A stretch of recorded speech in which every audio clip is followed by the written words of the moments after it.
Ongietorri ProTalent podcastera, gaurko atalean orain arte agertu ezten beste alor bati begira jarriko gara, Anpos Service deritzona, baina nik azaldu baino gaurko gonbidatuari, gaurko elkarrizketatuari eskatuko diogu bere hitzez eta bere bizipenetik kontatzeko zer den zehazki Anpos Service. Mikel Ira eta daukaten benirekin. Mikel, kaixo.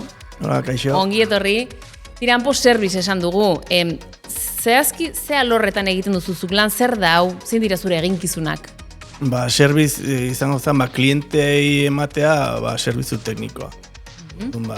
Defentsi izaten da gehien bat, eraikuntza planta bat o balbulak eustetuna eraikuntza alorren balin badau, adibidez, lantzen zaio, nola instalatu, edo eraikuntza momentu eukitzeituen, eukidea izazken laguntzak, o akatsak igual zerbaitetan erreparatzen dauntzea. Bideaz esango dugu, Australiatik iritsi berria zarela, duela egun gutxi, ez, Mikel? Bai. Eta zer egin duzuan, nolako esperientzi izan da? Hor gure eginkizun ezan lob test o txitzen diena zan. Behin balbulak instalatzen dienen planta baten, zan gas naturalan ampliazio bat, planta baten ampliazio egiten nahi die, eta balbula serieka montatzeitue horko entramadu, tuberi entramadutan, eta danak bere denboran, bere sekuentzin, sekuentzi bat eman barrauke, bat iriketzen da momentu beste itxi barrauke, beste gelditu in barrauke, beste eman barrauke seinalea, ez dakizen bat kaudal sartuala, hor mundu bat izatea, eta pixkat, puesta en marcha aurretik egiten dien probak, txekeok lautzea. Tira, Australiako bidaia da bat, baina okerrez banago mundu zabalean ibilizara, ez dakiz herrialdetan tokatu zaizun egotea? Mundu guztin, askotan gure harritu itxen, horre saldu dian poko balbulak. Zati harri da, Trinidad Tobago, Papua Nueva Guinea, Indonesi, Malasi, Filipinak, estatu batukan, mundu guztin, gutxina espero dien elekutan, geho julin barrezaten dugu. Eta urteak dira, bidaiak dira, ez dakit bizipen bereziren bat, gorretzen duzu memorian, anekdotaren bat, akaso?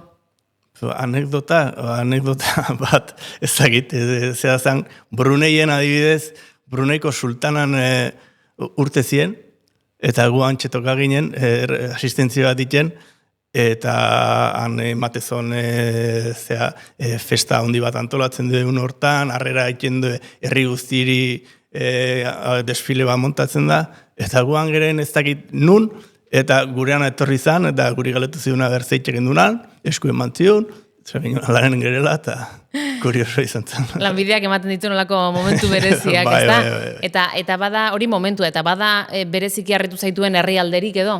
Gehien harritu zaituen herrialdea zen izango litzake? Zaila da, zetio, harritu Txinak, adibidez, naiz da, denboraz Txina geoza berdinagoa, guain hasieran juten hasi ginen asko ez berdinagoa zen. Guain azkenen mundue, jutezea mundu guztia, eta ja geota berdinagoa ezautzezu mundue. Baina garai baten, herri txikita jute zinenen da... Xok kultural hori bai, ez da? Hango jendea, hango beste patxara baten bizizien. Eta gure atzetik, unme guztik ibal gure atzetik seika, oitu bezerelako, occidentalako ikusten da, izatezan, bai. Kontuan eukita zen martxa daukazunzuk, bidaiatzea gustatuko zaizu, ez? Pentsatzen dut. Bidaiatzea gehiago leku berrik ezautzea. Bidaia hegazkina eta ez zaiz gehi gustatzen, baina, Zer ez da falta zure maletan? Zer ematen duzu beti zure maletan? Guain eman barrekoa telefonoa eta tarjeta, bisa bat. Eta nolako bidaiak dira?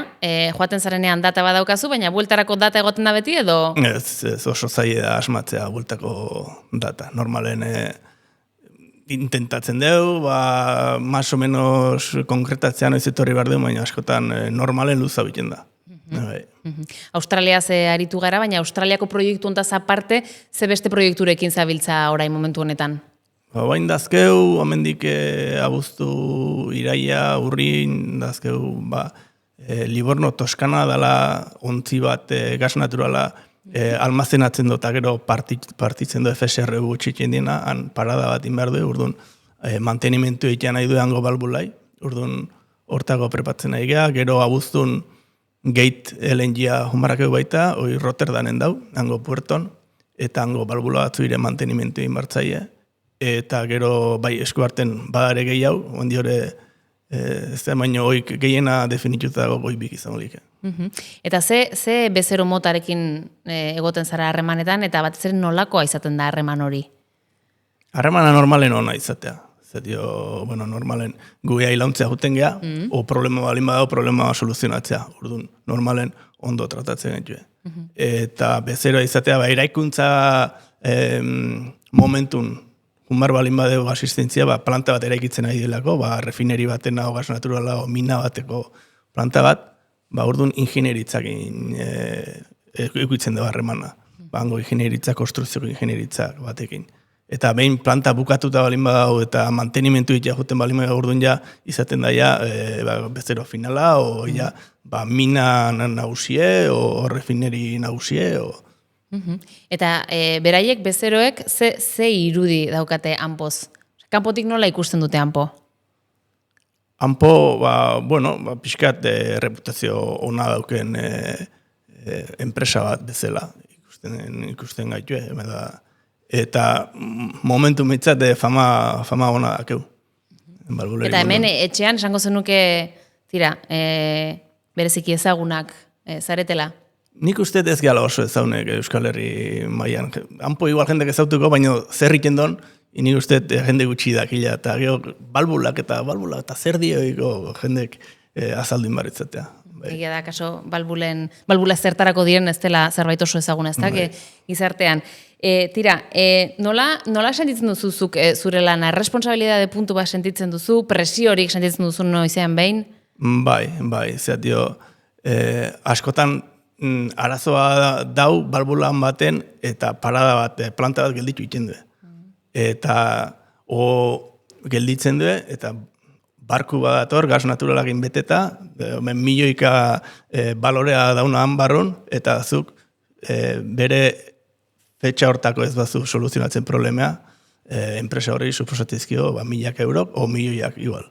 Eta askotan presio daukezu, bukabarra dau, ordu sartzituzu behar dien guztik, eta gehiago batzutan, igual gehiagin involukra hori batzutan. Eta nola kudeatzen duzu presio hori, edo denborarekin eta urteekin ikasi duzu? Erik uste, geota okerrago ematetela kudeatzeko presioa, zeti lehen hau, igual lasaiago eta dena egoten itzen, baina ez dago beste remedioik, hasi que askotan beste remedioik ez daunen, aurrera egitzu, bai. Noiz behar sentitu duzu benetan arazo handi bat konpondu duzula, ez dakitola bereziki buruan daukazun batean bat?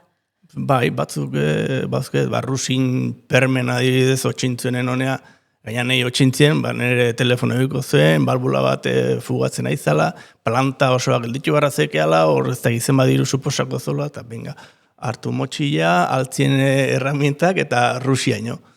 Eta geroan, soluzionak duen problema nola bait, eta gauzan, eta estatu dutan barku bat zetorren, ez da gizeunetan, eta gu reparazioan gauza gaizki aizitzaizko batatzen, etzalako errexia, zeti azkenen balbula batzun komponentek 100 kilo o tonela da igual pixatzen, dana gurua ginen barrak ez barruti gauza gatatzen, eta tuberin entramadu bat egoten da hor, ez da ulekuik egoten igualatatzeko eta komeritan, eta barkue bator, eta gu ez ginen konsegitzen gauza bukatzea, eta azkenen mintzat lortu gendun, nola bai planta bitzen martxan jarri zuen, eta barko etorri aurretik, eta orduan Claro, pentsatu ere, presio horren beste aldea dela, zure lana balioan jartzea, zure lana benetan garrantzitsua dela, hori ere sentituko duzu. Bai, hori sentitzezu lanen aizeanen.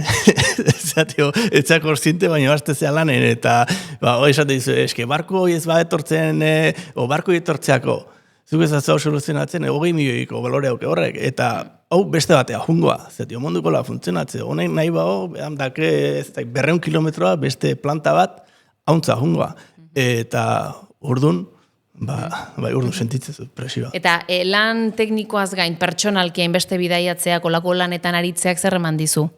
Edo zer ikasi duzu? Asko, azkenen mundu ezautu, mundu ezautzeko aukera oso naha, munduko jendeare bai, askotan gaina leku turistiko guztien lekuta juten geha, eta jende ezberdin ezautzezu azkenen leku turistikotan. Jendea dau turistei behi da, eta igual ez duzu ezautzen benetan nolakoa dan inguruoi, eta justu juten geha igual turista guztik aterrizau, eta iparraldea juten baie, gu aterrizau eta egoaldea juten geha, inorrezan lekoa.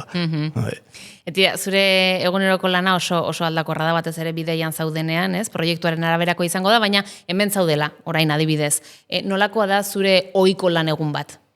Ba, gu normalen guain asistentzi balimare esku harten, hoi prepatzen ibili barak askotan. Klienteekin asistentzi bat eskatzea izunen, zaila izatea benetan zer nahi don jakitea. Zetia izazu, askotan gaina, izazu persona bat, bea ez dana refineri hortan, bea ez dauna. Bea esan die ze behar don, eta gero bea han ofizina batetik izazu beste ofizina batea, beste munduko punta, eskatzen ze behar don da. Aztarna hoi eta benetan zer behar don, da gero prepatu, repuesto behar balin baie, o utillaje berezin bat imaz balin balgura egoera zaien balin dago atatzeko, igual utillaje berezin bat imaz balin hoi prestatzen haitzen ja. Eta beste batzutan igual, balgulak bialdu ititu hanpoa, reparazio batzuk itea o mantenimentu itea. Urdun gero oik reparatzen dare ibiltzen ga. Eta zer da hanpo zerbizeko taldean lan egitetik gehien gustatzen zaizuna? Nahi gehiena ingurunea mundu ezautzea, eta munduko bazterrak nolako dien. Kuriosidade bauke duendik, eta gustatzen. Eta mantendu dadila, ez da? Eta kontrara, gutxien gustatzen zaizuna edo zailen egiten zaizuna? Incertidumbrea, presioa bukatu barra daula, ondo inda utzi barrauketela nire lana, reperkusia ondi da hor diru aldetik, eta incertidumbre hori azkenen zuk balbula bat reparatzen bazu, ozeo zeikin baduzu barrutik, probau arte, o martxan jarri ez dakizu, benetan ondo funtzionatu behar donu ez da, tarte hori izaten da, gutxina guztetzatena. Eta hanpo kooperatiba bat izatearen azuk nola bizi duzu, indargune bat dela iruditzen zaizu, kooperatibista izatea zer da zuretzat? Netzat indargunea izan barrake zetio bertako langile guztik sentitu barrakeu gurea dela. Eta zerbaitetan ez badeu zerbait ondo iten, o lan esfuerzo bat gehiago eskatzen badeu, azkenen danoi reperkutu behar digu, honeako o txarreako, orduan nik uste responsabilidade gehiago hartu beharko gendukena bintzat, kooperatiba gehan einen. Eta zuk, nola salduko zenioke kanpoko pertsona bati, edo tira, hanpo zerbizen lan egin lezakeen bati, bertan lan egiteko? Zer esango zenioke pertsona horri? Seguronea, beste inun ez dukela topatuko aukera, mundun sekula iruditu hola pentsatur egingo ez lukeen lekuta jungo danik, eta hanpo zerbizen juningo ala, zatio gutxina espero daun lekutan hanpoko balbulare, eta eskaera iten du bertako klientek guguteko. Mikel, oso lan interesgarria daukazu. Eskerrik asko gurekin partekatzeagatik, bizipenak, anekdotat pila bat dauzkazu batzuk izan dira. Eskerrik asko eta ondo segi. Eskerrik asko zuei.